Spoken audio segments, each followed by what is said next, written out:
Hey everyone, I am Jennifer Plotsky with the Catalyst Story Institute, and I am here today with Justin Joseph Hall, who is a director, editor, post-production wizard from Quatre-Vents, and he is here for our fourth installment of The Pillars of Post, and today we are talking about deliverables.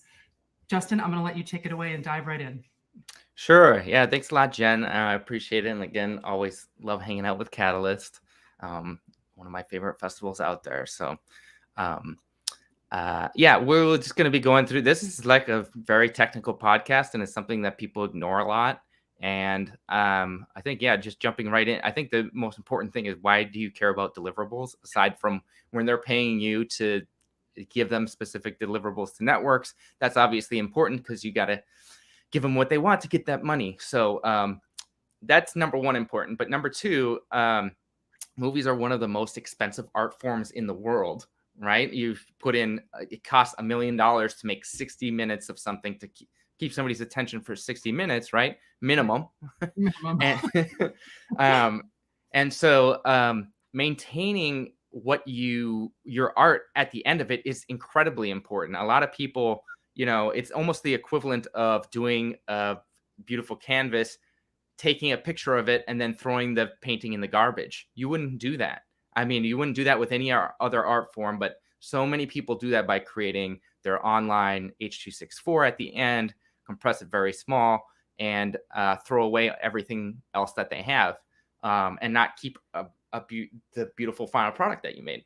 And so we're going to go through with how to do that today, and why the networks want something similar, in addition to probably all of your original assets, which, keeping all of your original assets is one thing, but having a final deliverable and a final master file is different, because it's like saving all the paints, that can recreate themselves or something into your final product, but having the final, painting, or I guess the other way to explain this too, I ramble a bit, but the other way to explain it is, if it's music, it's almost like a lot of what just having the H.264 file, the internet version file that people keep. It's almost like creating a song, creating a mix of a song, and then playing it on your computer, recording it with your phone, and then sending it to your friend. You're losing so much information that way. It doesn't make sense. That's good. So, that's good. Yeah. So don't do that. Don't throw away the money and the effort and the time that you put into your amazing creative project. That includes when you're just pitching something. You never know, like, if your show does get picked up and this was just a sample, you never know when you might want to go back to the original thing, and you might need that old footage. Footage is worth a lot. You can never go back to the single place and time you were when you first captured that footage. And so if you don't take good care of that, that means it's gone forever. That's why Getty Images makes millions of dollars all the time, because they have all this high quality footage that was taken in a specific place and time, and they have it organized and ready to go. So that's my argument why this is important, even though everybody always wants to ignore this part. And it's very important that producers, especially, and people dealing with anything in post, know what's going on, because it's very frustrating as people in post to try to explain why this stuff is important and why you need one extra day to do something in order to maintain that quality. So,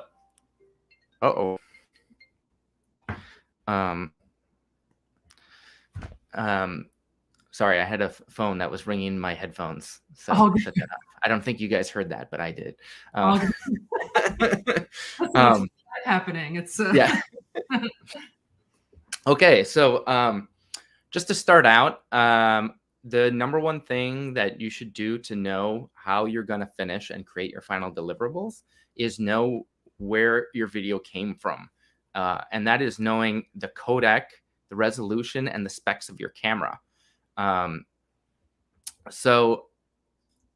if you guys don't know what a codec is or a resolution, let's just go through those real quickly. Codec is basically, it's almost like a language, if you think of it like that. And so it stands for coder decoder. And it's like the script that tells how the information is stored. So it's like the hieroglyphic key in order to figure out your video file for your computer. Okay. And so there's also something that's sort of bigger. So that's a codec. There's also, they are often confused with file extensions. Now, file extensions are those last three: .pdf, .mov, .mp4, .doc, as you guys probably know some of those. Those file extensions are more like a specific room that you can put your files in, and they don't mean anything as specific as a codec. A lot of times you have to put it in the right file extension in order to read the codec. There are a few video file extensions, those last three things. There are a couple specific file extensions that deal directly with specific codecs, but there are a lot of general ones. The most common ones that we see that you guys probably know is .mov, which is also known as like a QuickTime file. Yes. That it can hold not any codec, but many, the majority of codecs. The other very versatile one is .mxf.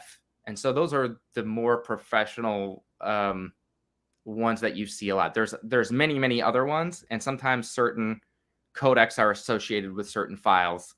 But just think of those as like rooms or containers or something like that, or like a room where you put this information of your video. Gotcha. That makes sense? Yeah, definitely. Okay, cool. And so a resolution is something completely separate. That's describing the size of your video. So your video is a 2D art form, right? Well, also it's basically two-dimensional visually, and then also with time. So you could say it's the three-dimensional in that way. But anyway, that has nothing to do with this. So the resolution is talking about the 2D, how wide and how tall each individual picture is. So when you hear 1920 by 1080, which is standard HD resolution, that's the resolution. That's what we're talking about. If you are in 4K is just saying you are approximately 400 pixels across in the horizontal direction. Well, at least usually they do it for horizontal. But it can be any, the aspect ratio has to do with the resolution, and it's just the ratio between the horizontal and the vertical pixels. The standard aspect ratio that we use for television now is 16 by 9, which I'm sure most everybody has heard of. Yes. Okay, so I'm throwing a lot of numbers out there, so Jen, just stop me if I'm like going too in the weeds. This is making sense. I mean, it's good to kind of hear you talk about it, because a lot of times it is just, filmmakers are like, you need the what? You need what's the info that you need? And you don't know. You're just, spitting out numbers and you don't know what you're talking about. So it's helpful to know like what they are and where they come from. Cool. Yeah. And so like the main thing that you want to do when you have a deliverable, you want to know, one of the main things is, what is the codec that you need? What is the resolution? Those are like the number one and two things that you're always going to have to know. And you can always go, and you should always be referencing, talk to the director, talk to the cinematographer, and know the camera and what you came from. A lot of codecs have different names, but they're made in the same style. There's like ProRes, which I think is a very common one that everybody knows. It's often compressed in a 422 codec, they say, which is a specific amount of compression that we won't go too far into detail on what that means. But a lot of cameras are also made in that same style. So if your camera is approximately a 422 codec, then you can finish in ProRes 422 like a HQ or something like that. Okay, I see. Yeah. So it can differ a lot. We'll go into a couple other like technical terms, but I think that's enough for the minute now. Yeah. I think the other thing to kind of know on what's been happening, the history of cinema is 130 years old, approximately. Some would say 150 or so, from the very first moving picture. But our digital history is really about 20 or 30 years old. And it's been changing rapidly as obviously the technology is just blossoming.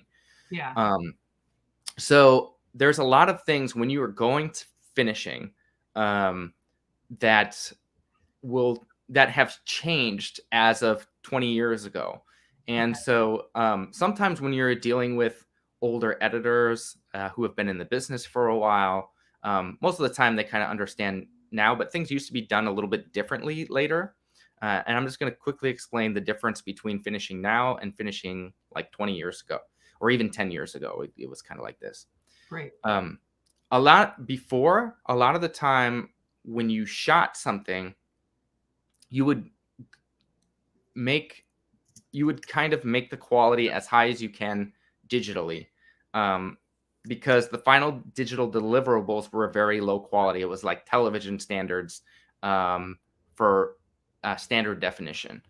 And so a lot of times you would take whatever film that you had and you'd save it at a high deliverable quality. And this has kind of actually gone back and forth over the years. It was kind of in the middle when they started doing this. At the beginning, they also used proxies. So sometimes you would never have to online for a while in the onlining process. You would already have the up-res materials. But now we're kind of back to like when people were shooting on film.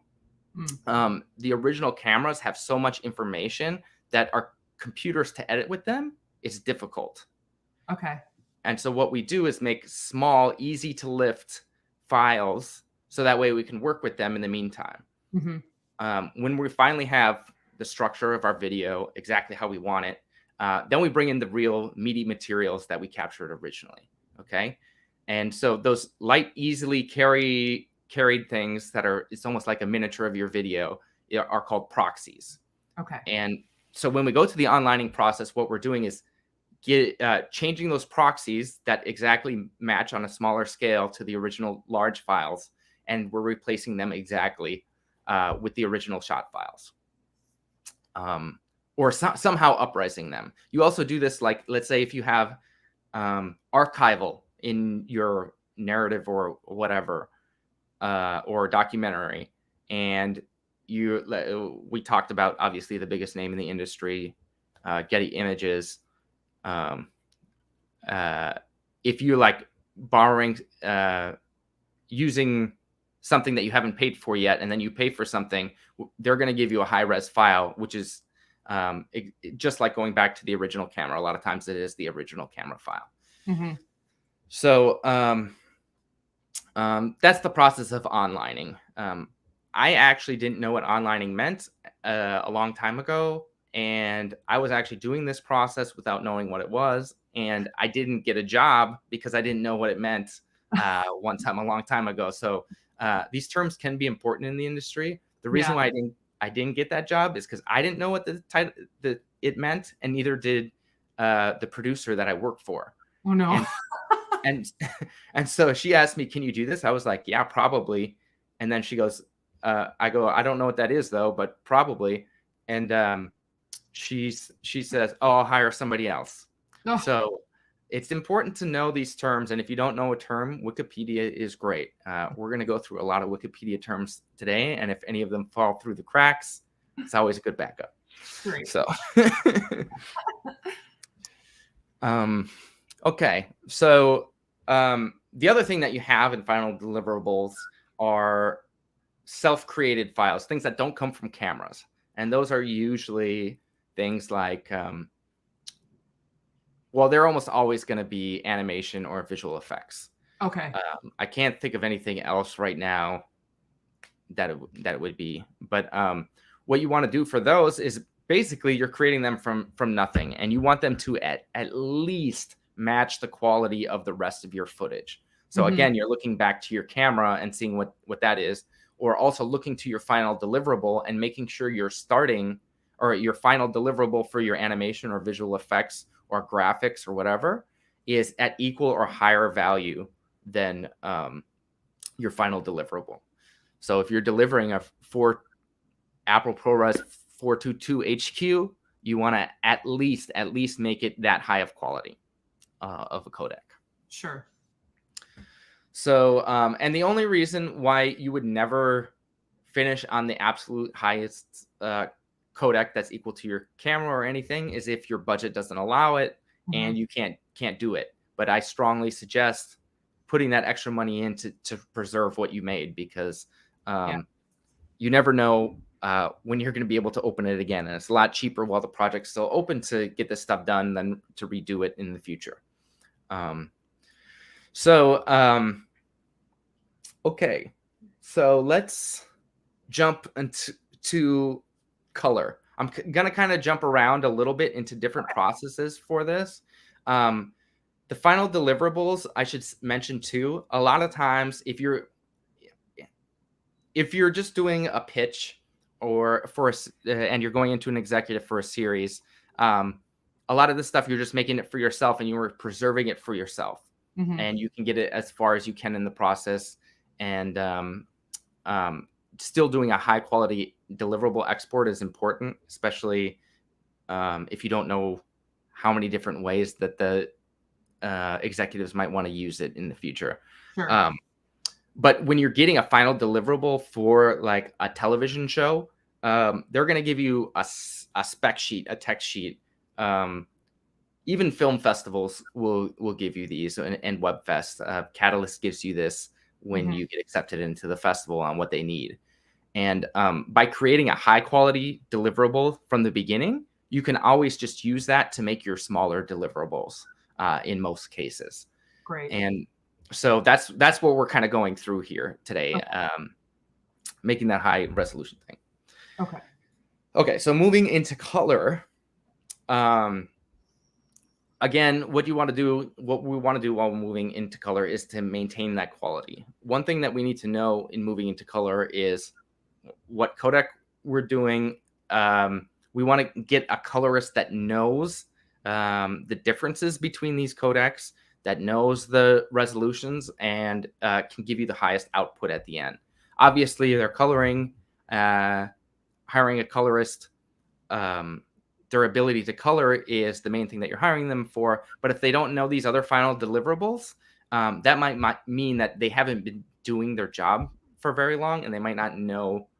They might not know what they're doing as much as you think they do. So asking some of these technical questions helps in vetting who you're talking to. Yeah.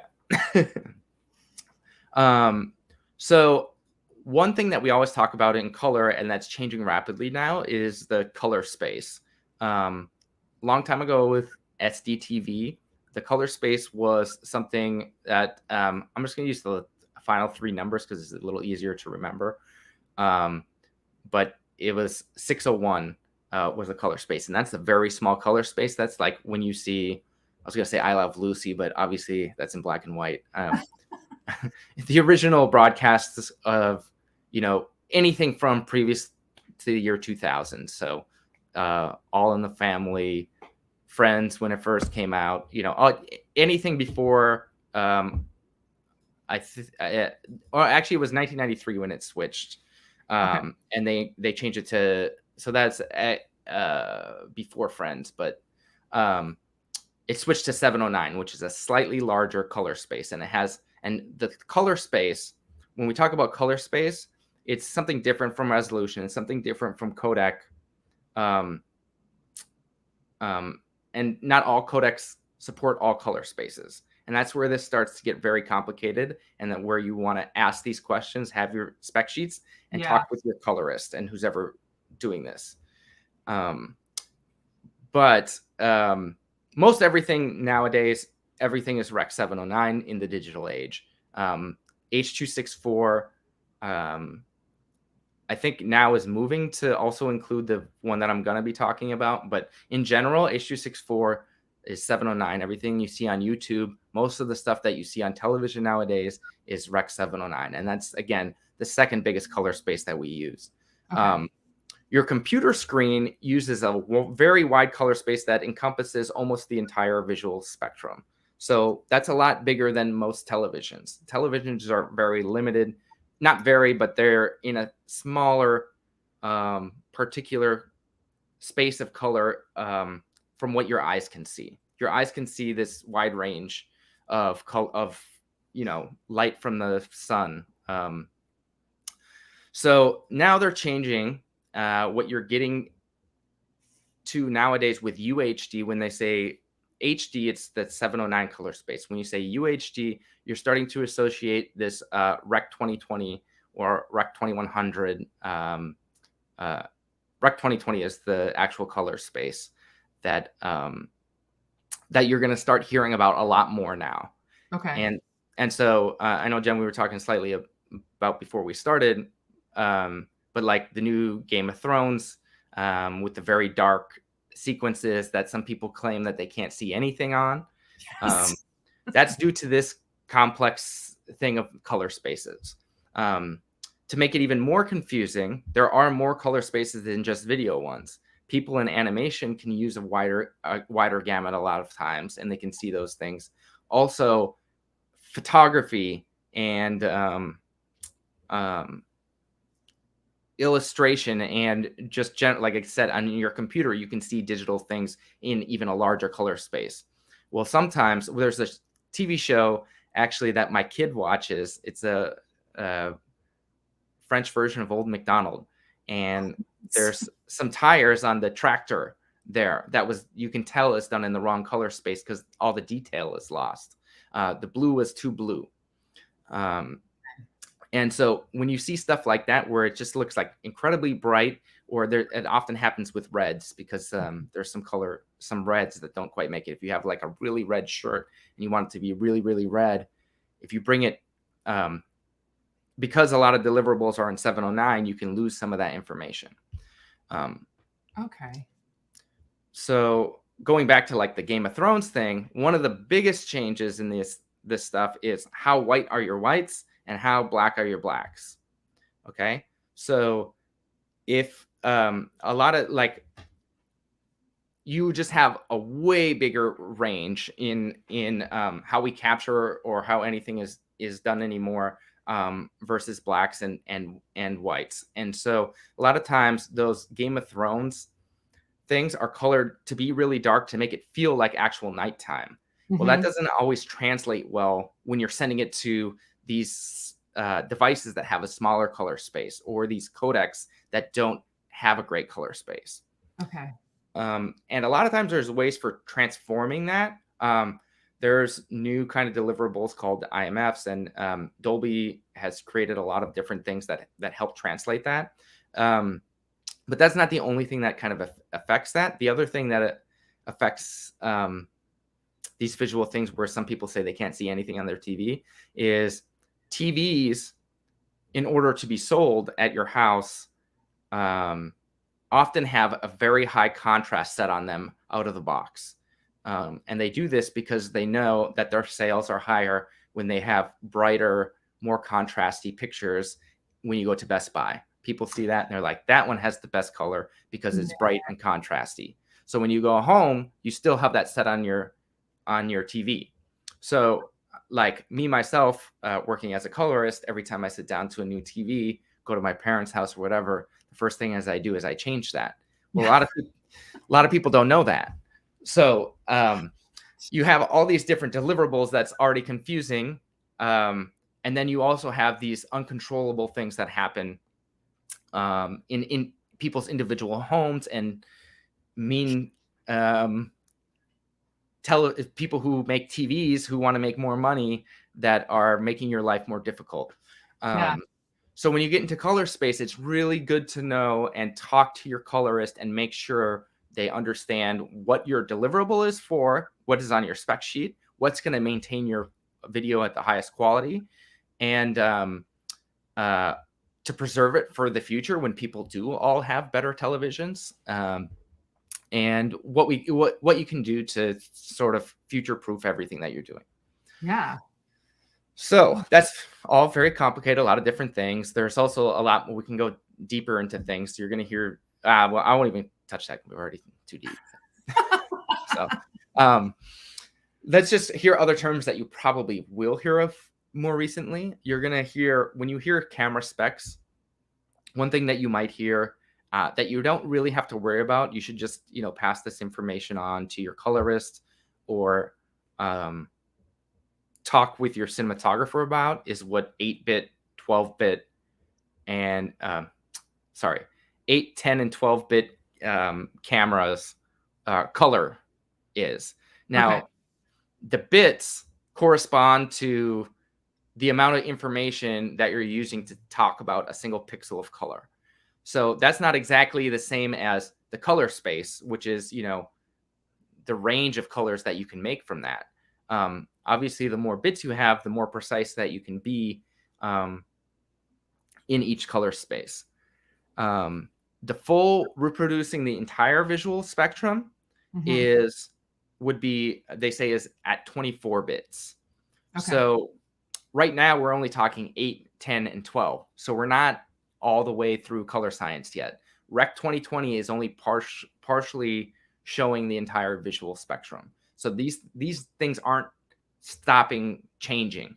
As long as we can continue, computers aren't getting better as fast as they used to be, but computers are still getting better, and we're figuring out how to make things look more beautiful and more lifelike. These things are going to continually change for quite a while as the technology gets better. Sure. In addition, you can have an extra 8 bits in your video camera that are just for the alpha channel. Now, alpha channels are kind of important to know what they are. Jen, do you know what an alpha channel is? I do not. That's the first time I've ever heard it. Oh, okay. Alpha channel is just the same as transparency. So it's like saying, if you have a see-through video, if you're like layering video, or if you have graphics, an alpha channel is added so that way you can see 50% through it, or can see entirely through each individual pixel. So when you also include that can be another 8 bits of information. And the more bits that you add, the exponentially higher your file is going to be. So we still have a long way to go, and video files are only going to get bigger and bigger. That's all I'm trying to say. So, but if you are getting, like deliverables for animation or anything else, and they're interacting as layered in your timeline with something below it, you are going to need to get a codec that we talked about earlier, the kind of language that's read, that includes the alpha channel. So like, you have that in almost every movie that people make, because titles are almost always created with an alpha channel. So it's important to get that deliverable correct when you're talking about specifically just that stuff in post. And almost all visual effects have alpha channel on it as well. Got it. And that increases export time and processing time and all these things. So that's one reason why special effects are, and one small reason why special effects cost a lot. Yeah, that makes sense. So the other thing that you might be familiar with, or if you've been in the video industry for a while, you've heard this difference between progressive and interlaced. Progressive, so when you hear, like, a lot of times it's used as I or P following the resolution. So if you hear like 1080p versus 1080i, I means interlaced, P means progressive. In all cases, I don't care what anybody says, progressive is always better. Progressive is modern. Interlaced is antiquated and associated. I shouldn't say better, but technically more accurate to real life. It'll appear like that. And it kind of, the difference between progressive and interlaced is when you have television, when you had television a long time ago, in order to get more resolution, they would actually send one frame, not all at the same time, but split right after each other within. So if you take one frame of video that sorry, I can't line my fingers up well. But when you would go to a theater, you're seeing like one flat picture projected on the screen, right? Well, they couldn't send that much over the visual waveforms that they were sending to television sets to antennas. And in order to make it a higher quality picture, what they would do is send one half of it, alternating lines, and then just a split in between the next frame of the video, they'd send the other half of the alternating lines. And so that is interlaced, as they're interlaced together to make one picture. Wow. So they don't need to do that anymore. We have a lot more different ways. Things are almost always delivered digitally. So progressive is how you should always make your video. I have made creative decisions in the past to make deliverables as interlaced, or my master file as interlaced, just to preserve that kind of feel of the time. But really now that's the only maybe reason, and that's even questionable. Even what I did, I like my decision, but you have to really know what you're doing to make those specific decisions. Progressive in general should be your default. Okay. So let us go. But that's also always going to be in deliverables, because, and I still mention that because sometimes networks, I still have networks that I work with today that ask for interlaced deliverable, because they still deliver via everything's digital now, but they still, many requirements for stations are interlaced. And if that's the only main one that they deliver, they just make sure everything's like that and it's easy on their end, and they just want the interlace for themselves. Got it. A lot of local stations are like that. Okay. So audio, I guess we should quickly talk about audio. Audio is much less complicated, but it's still got its nuances. Sure. You are almost always going to be looking at, there is also a bit rate. You should always use the highest bit rate. Usually people want 24 bits for audio. And then the kilohertz, which is the amount of samples per second. 48 kilohertz is standard. CDs used to be made at 44.1. So that was a standard for a while, but now people usually do 48. Some people, like myself, record at 96. You can't really hear the difference between anything. Maybe some people who think that they're really great at it can. But in general, you just want to use the highest number that you originally got your source material from. Okay. So that's audio. Audio's a lot easier. Take the highest number, stick with the highest number, or whatever is set on the deliverable sheet for your network is also fine. Okay. Okay, now to something people are probably more familiar with for deliverables. The other thing we always talk about that you always have when you deliver to a network, and even a lot of other things for legal, just for finishing a legal thing, a legal final product to go to series festivals or whatever, you're going to create a cue sheet. So these are a lot simpler than what we've been talking about and a lot more common knowledge. So I think people have heard of music cue sheets, graphics cue sheets, archival cue sheets, and special effects cue sheets. Okay. We'll just quickly kind of run through what they are. Okay. They're basically exactly what you think it is. Just they're telling when something comes in your movie, and it's associated with the time code. So for a music cue sheet, you almost always need a music cue sheet. If you're professionally finishing something that's going to be shown anywhere publicly, you're likely going to have to license the music that you have. Mm-hmm. Or if you don't have to license and you hire a composer, the composer might request this anyway.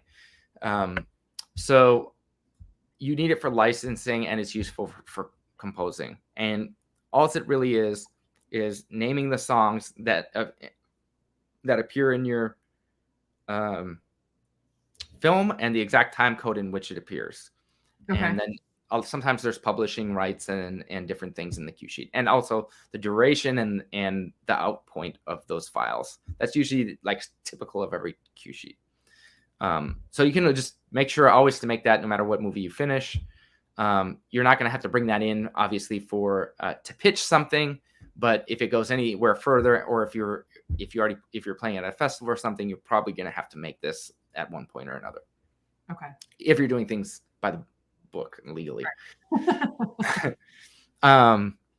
So the other thing is that's common are graphics and animation. These become more important when you're delivering to networks. It's the same thing. You have in point, out point of where the graphics come in. And it's really when you give it to a network that's going to make international versions. A lot of times you're going to be handing them over your entire project, whatever system you did. And they're going to want to know, where are all the things that I need to change, all the titles, if I want to make a Spanish version of this film. Right. And how can I do that? What do I have to change, or what do I need subtitles for, even if they're not changing anything? Right. It just makes it a lot faster to get all that through, rather than, sending everything to the translator. Let's say if you're doing subtitles and they do all of the your entire transcript, and then you realize that there's important information in this graphic that they also need to translate, that people aren't going to understand the story if you don't. Right. And then you're going to have to go back and pay the translator again, probably a higher fee. And it's a pain for all the producers and who's ever doing that. So that's why you need graphics cue sheets. Got it. And it's also helpful when you have a big team, when projects are moving very quickly. When I was working on Axios, the news show, everybody needs to know exactly what assets are made, because they're getting made so fast. You wouldn't want one not to be checked off, and making sure that's not in the timeline. We have a temporary one there, because we're creating assets within 24 hours sometimes, and people are tired. Yeah. Making sure that you track them as you go is very important in those kind of cases. Yeah, that makes sense. The other thing, the reason you might need something is an archival one. So anything that you're purchasing from another company, any kind of footage or illustrations or anything should go on your archival sheet. And that's also to cover yourself legally, to make sure that you've replaced, up-res everything, that you've gotten everything from whoever you're paying to get the licenses for those images. And also to make sure that you did pay for them, because you can get sued and have nothing left if you don't do that. So that's incredibly important as well. And that should be done if you have any sort of archival ever in your footage, because you need to pay for stuff you don't own. Otherwise you can get sued. So. Nobody wants that. Yeah. And then the last thing, which can be complicated depending on what you're going for, is what you're making are special effects. And so you have a special effects cue sheet, and that's also making sure you get the final deliverables. Special effects can be confusing. And when you're working on with a big team and different things, you're going to want to have that kind of cue sheet too. The other thing that can be helpful with graphics, sometimes archival and special effects, to include in your cue sheet, are just little thumbnails of what they actually are, because sometimes that's a lot easier to identify than words, because we're in a visual medium. So when people are like, what the hell is that? And then if you have a picture right there, they're like, oh yeah, I know what that is. We've been working on this for a long time, So, and these are things that people will open up after the project's been closed, and to get familiar. So people can quickly know what you're talking about and there's no confusion. Including those visual aspects can be helpful. Again, you're not going to have to make a lot of these for like a series run or to pitch your thing to the network. But once your series does get picked up, these are all required for almost every deliverable. There's also a lot of other paperwork and legal paperwork, but that's not really post-production. That's not what I do. Producers can deal with that, and you can go ask them questions about it. Understood. So at this point, you're, like I said, you're kind of ready to make a final master file. One thing to know about the master files aren't necessarily made to be played.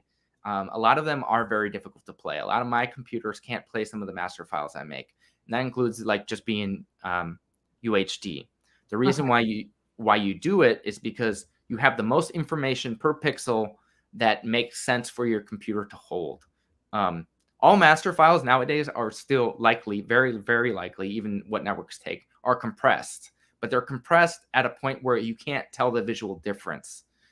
Even ProRes 4x4, ProRes 4444 is a compressed codec, even though it is has a ton of information. Uncompressed video is insanely large, and you can barely lift it with your mouse. So the files that you generally play in the end are H.264 files. H.264 files are used all the time because they are light. They're almost visually lossless. Really, only people who know what to look for can tell what's wrong with them if you encode them at a high bit rate. Almost every computer can play it. Almost every platform can play it. It's a very great codec for the final visual deliverable, especially for the internet. That being said, you play something different in a theater. If you can, you will probably play like a ProRes file if you're playing at QuickTime, let's say off your computer and projecting it or something, because it has even less compression and you have more information there. If you could play the really large original files, those are the best to play because they have the most information. What they do play in theaters are these things that Jen was talking about. She was dealing with right before we started here, and those are DCPs, or digital cinema packages. And those are a bunch of, actually, they're a bunch of still images. They're a bunch of JPEGs, which I think most people know what JPEGs are. Yeah. Put in a row and timed with another file that is your audio. And they're actually using a more modern JPEG called JPEG 2000, which is a little bit larger file and has a little bit more detail. And they're playing them sequentially, just like you would play a film, where you have an individual printed film that you project light through. DCPs sort of play it that just like that digitally. You have a still photo, and it's playing each one individually. And that's how it's encoded. That's a DCP. That's what they use in the cinema. I'm just going to say this. You can ignore this if you're not a colorist or anything. But this DCP thing also has a totally separate color space that's actually in between 709, Rec 709 and Rec 2020. So in between the older HD one and the newer UHD color space. And this one's called P3. So that P3 fits entirely inside Rec 2020. So finishing in Rec 2020 nowadays is probably going to preserve you more for the future. But most viewers can't tell the difference between these. You might be able to feel like, oh, that feels more rich or something, but you won't be able to put your finger on it. So it's still safe, I should say, to finish in 709. That's the safest thing to finish in. It might not it might date your film in the future. And that's just a decision that you guys have to make. It'll cost more to finish in the other color space. Yeah. What do you consider a master file? This is, I think, something that that'll help you understand, even if you haven't followed everything that I've been talking so far, just to talk about a master file. Master file is something that looks exactly how you picture it. It's just the video that you have. That means there's no letterboxing. There's no black above or below. There's no pillar boxing, which is the black on the sides of the video. Mm-hmm. Those, when you have those, it doesn't make it look more cinematic. People used to say that all the time. It's just adding weight to your file and adding black pixels to your final file. And the reason why they added those letterboxing originally is, and the pillar boxing, pillar is vertical, letterboxing is side to side, is so that it can fit in different formats and you can see the whole picture instead of zooming in and cropping and panning and scanning the visuals, which they used to do on VHSs a lot and DVDs.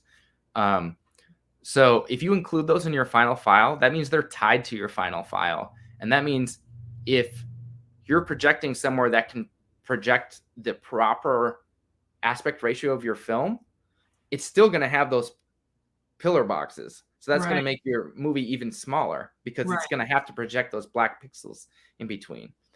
On top of that, you're just making your file size larger. You're making it harder to play. And it's just not good to include that. So if you're shooting in a wider aspect ratio or even a thinner aspect ratio for your film, like a square aspect ratio, I can't remember who did this a while ago. It's been more common to like do, like 4:3 or a 1:1 final video recently to give it a certain style, or the really, really wide cinema that became popular in the 50s and 60s when film was differentiating itself from television. Mm-hmm. Those are the one that we always know that we had talked about earlier, is 16:9 aspect ratio, right? Yeah. So if you're in a wider one, you're often projecting at 16:9, and you can make those kind of deliverables. Those just shouldn't be your, you shouldn't have the black pixels for your master file. That's all I'm trying to say. Good. Okay. So for codecs, I would say minimum you should have ProRes 422, like the plain version. You can always go up from there up to 4444 that we talked about earlier or whatever. And also DNX HR, either 220 or DNX HR HQ. Mm-hmm. Those are the Avid versions, if you work in Avid, that are like high quality final files. Some people also make MXF final files and IMFs. I won't go into those today, but they're different kind of file extensions that can hold various codecs within them. Okay. Let's quickly talk about a final deliverable for audio. Often, again, you want to create your final master mix in the biggest thing that you can afford. A lot of times, if you're showing it in a theater, you're going to want to make it 7.1. That's usually indie filmmakers. That's like the most that, or sorry, did I say 7.1? I meant 5.1. Okay. 7.1 is not used that much anymore. You can do that. There's the difference between 7.1 and 5.1 are 2 speakers, I believe, on the sides. Okay. Yes, on the sides. So it doesn't create that much difference. When you hear mono, okay, let me just go through these definitions quick. Mono means 1, right? So you're only having 1 speaker. And if there's 2 speakers, you're playing the same thing out of both speakers. Stereo means that you have 2 speakers. 5.1, you have 5 speakers, plus the 0.1 is the sub sounds, the very low sounds for your sub speaker. That's what the 0.1 means. Okay. 7.1 is that you have the 7 speakers in the low sound. And so that's usually like home systems. That's about as complicated as they get. Okay. The new thing that's out now that no indie filmmaker is going to do, and maybe for television might happen to preserve for the future. Companies like Apple probably mix for this, but it's called it's Dolby Atmos, I guess they say. And that really changes because you can have sounds that are not just horizontally above, in front, and behind you, but also above and below you. So they can mix in a 3D space rather than a 2D space. In general, for television, you're probably not going to really need anything other than stereo. If you're pitching something, you probably don't need anything more than mono. But you want to do at least stereo, because you're going to lose. Music is always mixed in stereo at least. And that's the way that almost everybody listens. So you're going to lose something from the music possibly, and from the emotion that the music gives you if you mix in mono. So I suggest at least stereo. If you are going to go to a theater, going to a series festival like Catalyst, mixing in 5.1 or 7.1 can be advantageous. You're going to always want to get a stereo mix from your mixer. Have them do it. Don't do that yourself. And then you can make your final files and export as you need from there. But it's good to, even if you're not using the 5.1 or whatever right away, it's good to get those done, because you never know when you're going to have to go back, and it usually takes less than a day for those to get made. Maybe, especially to go down to a stereo file from a larger mix. Okay. For graphics, you're always going to have the original language in titles. You also, to create a final master file, you want to consider, are you going to make an international version? Sometimes if you're delivering to places like when we deliver to HBO, they always want a textless version. And that means having no titles on screen so they can recreate those for the different countries that they're in and whatnot. So that might be an additional deliverable that might be on your spec sheet. That just means no letters on screen in case, because just imagine if you have to create something that's in, let's say, Arabic, where all the letters are entirely different. That's a lot of stuff that can get jumbled on screen. It can be hard to read. Totally. You might want to have that textless version, throw whatever on top. HBO might, like for example, HBO does all that stuff. So at least everything I've ever dealt with. Yeah. Your final master file should not have subtitles on it. You can always add subtitles or make a subtitled version. People will require different versions of subtitles being added on everywhere you go. But your master file, the one for yourself that you're keeping, that you're creating, should not have subtitles on it.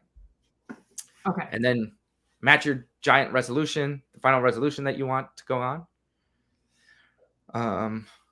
We're getting towards the end, and we're going to line up okay with time. It's me just babbling on about numbers and things. No, it's fascinating, and it's all really, really good to know. So the other thing that you want to do is, how are you going to label this? Okay, so this is important too. Hopefully you're going to make hundreds of movies. You can be like Takashi Miike, who's directed, over 100 films in his career already.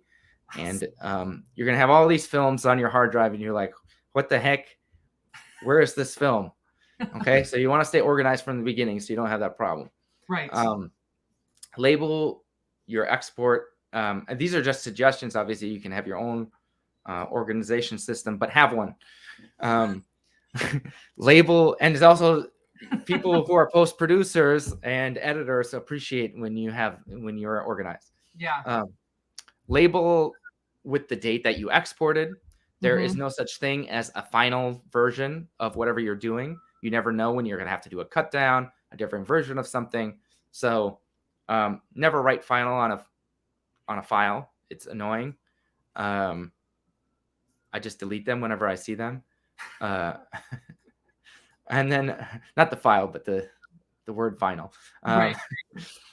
You're going to want to have your version number or the date that you exported on to differentiate that it is later. If you make a small revision, let's say 2 months later, you saw, there was a spec from my camera that we didn't see. We sent it to visual effects. They got it fixed, and then we re-exported it.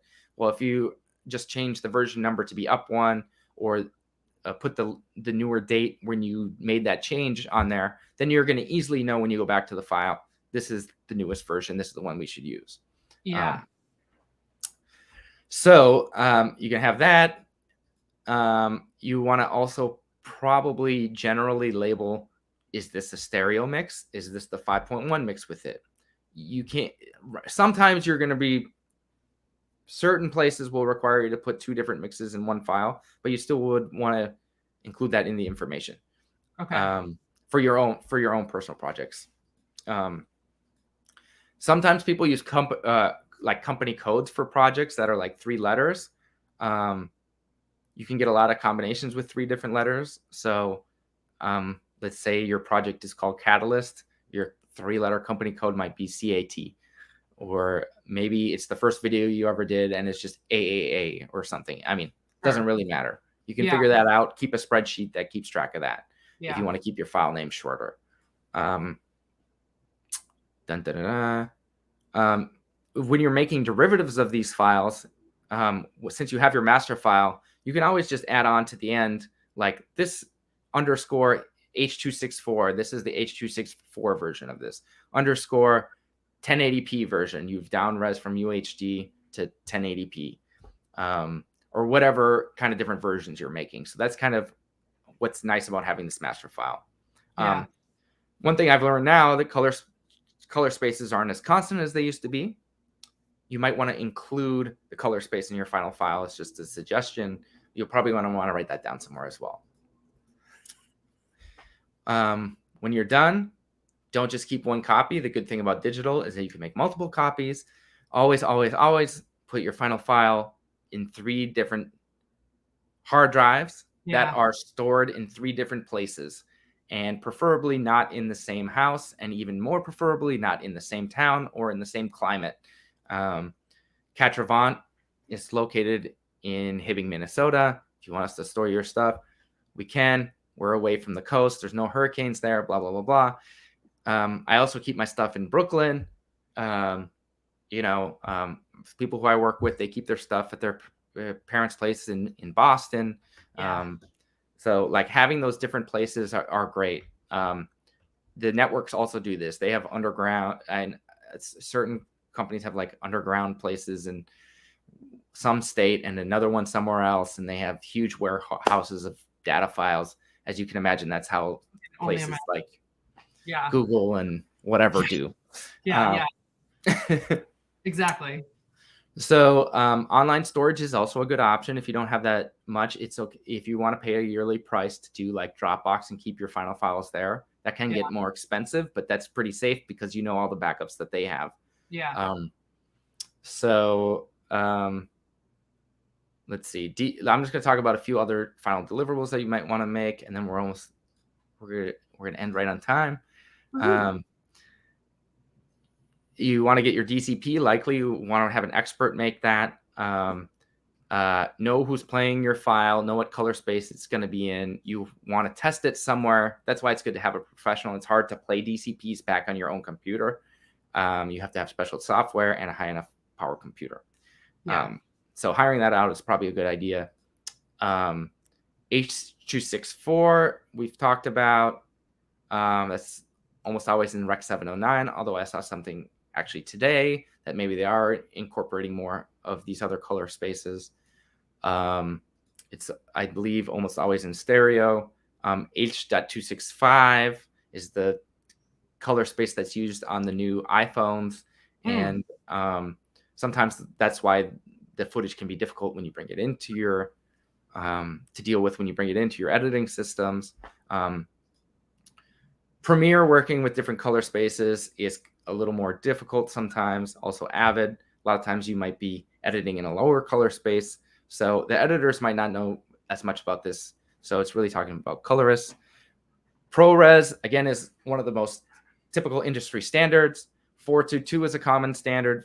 4444 is a common standard. The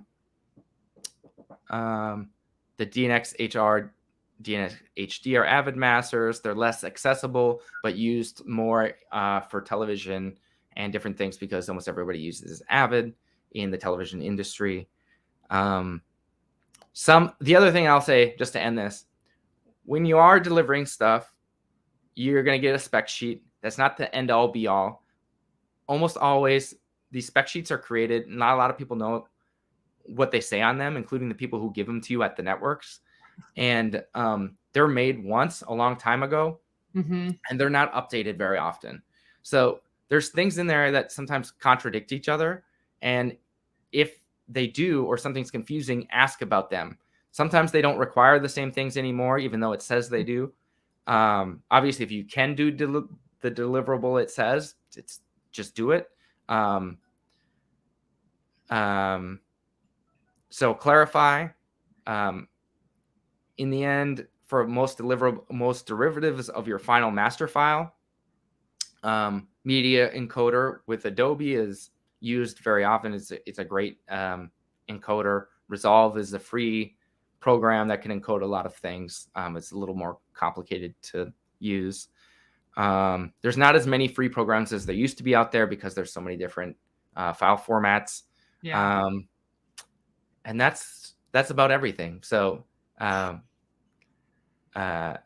fit in an hour. I think we got through it. You did. I mean, exactly in an hour. And no, I think this is also important because, you know, even if this isn't something that you, obviously, like you said, like you're probably not going to do this yourself, but like having this understanding and this language is imperative in being able to facilitate these conversations. And, you know, everything that you've talked about in post over all 4 of these sessions, it's so important because it can inform so much of production. It's like not everyone, a lot of people think like, oh, post is post and I'll deal with that later. But like so many of the decisions you make in production, you know, affect that, or things that you want, you know, in the outcome of the project, of the video, you know, there are certain decisions things you need to put in place ahead of time, or things you need to decide on ahead of time.